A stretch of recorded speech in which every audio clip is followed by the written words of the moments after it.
Hi guys! Welcome back to my channel. Nakikita niyo yung mga background kong yan. Yeah, mga lalaki ko yan. Charot. Anyway guys, for today's video, to talk about another real talk. And sobrang na-inspire ako guys sa isang post ng best friend ko nung elementary. And isa siyang OFW din guys, pero hindi ako sure kung saang bandang country siya ngayon nagtatrabaho. And sobrang na-inspire lang ako guys sa mga sinabi niya, sa post niya. Kasi isa din akong OFW. Anyway, kung hindi niyo po alam, nandito po ako sa Taiwan ngayon, isang factory worker. And 6 years na po ako dito sa Taiwan na nagtatrabaho. And still want to continue my contract running to 7 years na dito sa Taiwan. Anyway, ganito po yung sinabi niya sa post niya na sobrang relate ako sa mga sinabi niya. Although Ilocano siya guys, sa mga hindi po nakakaalam, isa po akong Ilocana and I'm proud na isa akong Ilocana. And sa mga Ilocano dyan or Ilocana, shout out sa inyo. And sa mga makaka-relate dito guys, please give me a comment. I will try to translate in Tagalog kung kaya kong i-translate. Pero this time mag-iilocano muna ako guys, or mag-iilocana muna ako kasi Ilocana yung post ng kaibigan ko. 갑자기 내게 나타나준 너. And then ang sabi niya doon, no abroad ka, han ka mabalin nga agungit, baka ibagadang nga nalastog ka. Totoo naman. No abroad ka, han ka mabalin nga agmadi no dumawat da, baka ibagada nga naimot ka. No abroad ka, dapat pilpilyem ti bagam, baka ibagada nga palangwad ka. Nabrod ka, dapat si kaagad just, baka ibagada nga, nangato ka. Nabrod ka, han ka makiap-apa. Tabaka, ibagada nga napangas ka. Nabrod ka, dapat agsingsingpit ka, tano kay ketda ka.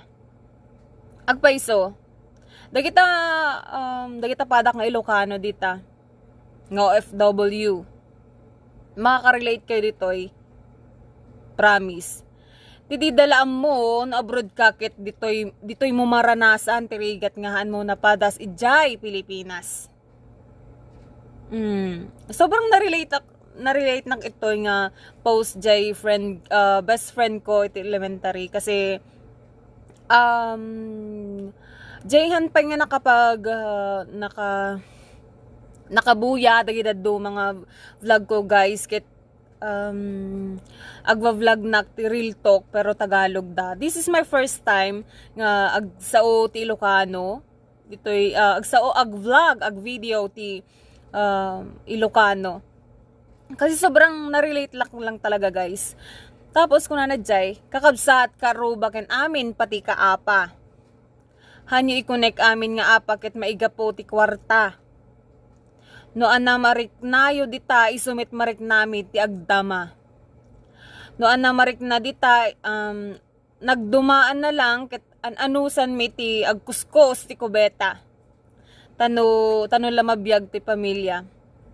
Agpaiso sobrang kapaypayswana na ti bagbagana kasi yun duma guys handa nga marik na no anya ti marik na ti agtatrabaho ti sa bali nga lugar, sa bali nga party ti lubong.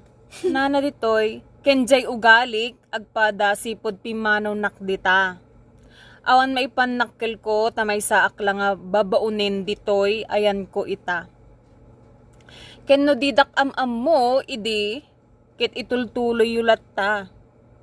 Tabaka biglang agtext ka kit kamustain nak sabay umutang ka. Diba? Parang sobrang maalukoy ka iti bagbagana kasi kapaypayswanan na talaga. Gapo awan maitid ko ket agungit ka. Isupay nga mainayon nga gumurgura ka. Isupay nga mainayon nga gumurgura kanyak. 'Di ba? Nagado guys. Asla kayat ko nga aramidin nga kanta kasi mapintas jay rhyme na, napintas jay panakaaramid na. Matika mo no talagang nalaing ag rhyme iti sao. Pero sobrang na-impress ako guys, sobrang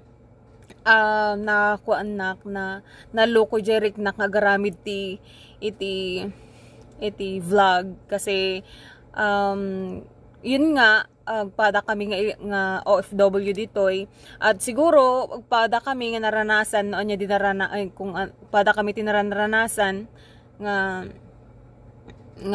asla tatta siguro kasjay nga talaga ti OFW. Now itra-translate ko siya sa Tagalog guys. Kapag abroad ka, hindi ka pwedeng magalit kasi baka sabihin nila mayabang ka. Kapag abroad ka, hindi ka pwedeng tumanggi sa mga gusto nila dahil baka sabihin nila madamot ka. Kapag abroad ka, dapat piliin mo kung ano yung sinasabi mo. Para hindi nila sabihin sobra ka na, labis ka na. Kapag abroad ka, dapat ikaw yung mag-adjust. Baka kasi sabihin nila mataas ka na. Kapag abroad ka, dapat mabait ka para gusto ka nila. Yung hindi nila alam, kapag abroad ka, dito mo mararanasan yung hirap na hindi mo naranasan sa Pilipinas. Kaibigan, kapitbahay, kaibigan, kapatid, pati na rin ang mga kaaway. Huwag niyong i-connect yung away pagdating sa pera. Kung ano yung nararamdaman niyo ngayon, kung ano nararamdaman niyo dyan sa Pilipinas, nararamdaman din namin dito sa abroad.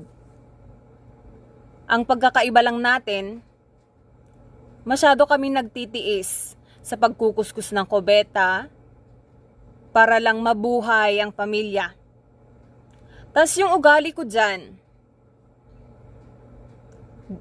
yung umalis akong ugali ko dyan, hanggang ngayon ugali ko pa rin.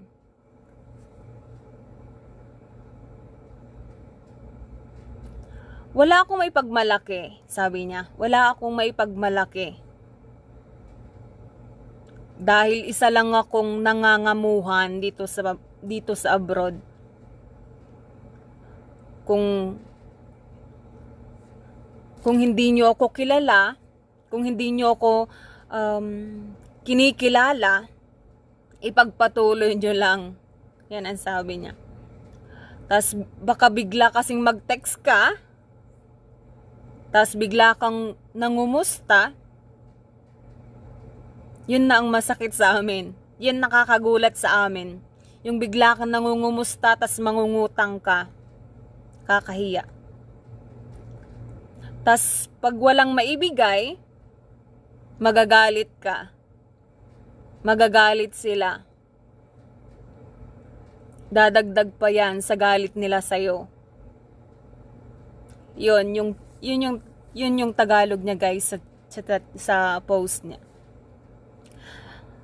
Wala lang, naano lang ako kasi more on ngayon kasi sa previous vlog ko, real talk talaga ako guys and motivation. At dahil nga sobrang dami lang ng trabaho, hindi ako nakakagawa ng real talk sa vlog ko, sa mga video ko. So ngayon, I'm glad na nakagawa na naman ako ng another real talk para naman medyo magising-gising ang ibang mga dapat magising. Anyway, thank you so much sa kaibigan ko, sa best friend ko nung elementary kasi piniyagan niya akong gawan ng video and Gusto ko lang siyang shout out guys, si Rose Fanyo. Siya yun guys. And gusto ko lang siyang pasalamatan.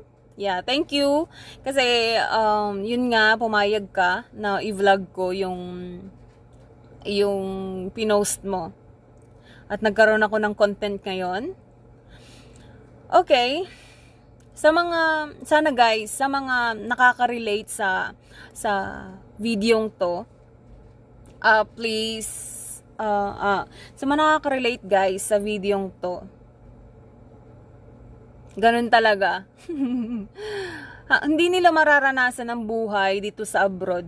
Hindi nila mararamdaman yung mga nararamdaman natin dito sa abroad hanggat hindi nila nararanasan. And that's life. Yun talaga. And so, sa mga masasabi ko lang guys is i-adjust lang natin, mag-adjust tayo ng bongga. Yun lang ang advice ko. Kasi kung hindi tayo mag-a-adjust, tayo ang talo.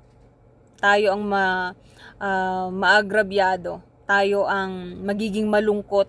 Tayo ang makakaramdam ng mga lungkot at sama ng loob. Anyway guys, that's all for this video. Hope you enjoy it. And if you enjoyed this video, please hit a thumbs up.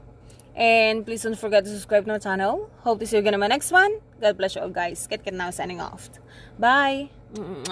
Bye.